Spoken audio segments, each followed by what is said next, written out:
I don't know who this word is for, but the Lord is saying, if I've called you to be used for my kingdom, if I have called you a kingdom financier, if I have placed a word in your spirit concerning who I've called you to be and how I desire to use you, then there must be a breaking before the building.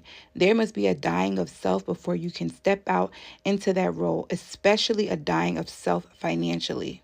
He says, for many of you whom I've called and chosen, those I've marked to be used mightily for kingdom purposes, particularly in the area of finance, I'm saying this: you cannot operate the way the world does when it comes to money.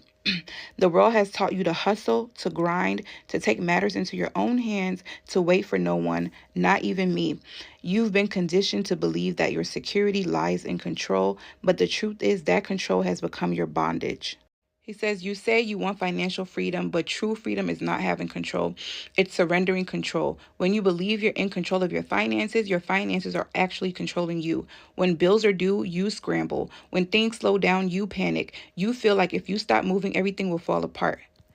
But I, the Lord, am saying the kingdom operates differently. The less control you have, the more control I have. The more you release, the more I sustain. The more you depend on me, the more you will see my hand move in ways that don't make sense.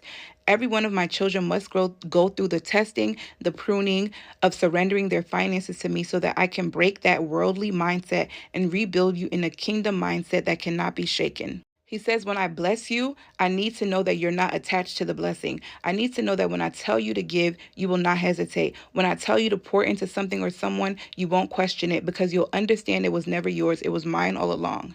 He says, I'm building kingdom financiers, but before I release the wealth to you, I must first break the hold that money has over you. Because if you still seek to control your finances while doing kingdom work, you'll start believing that you made yourself successful, that it's your money, your effort, your achievement. And when you believe that, you stop answering to me. The Lord says, if you don't know who you are without the money and you haven't learned to recognize my hand when you have nothing, then when the money comes, you will be a slave to whatever identity you allow money to place on you. And I cannot use you in that state. He says, I'm not raising you to move the way the world moves. I'm teaching you how to operate in the kingdom flow, where you trust, where you release, and where you move in faith, knowing that your Father is a God of abundance. When you have fully surrendered, lack will no longer shake you. You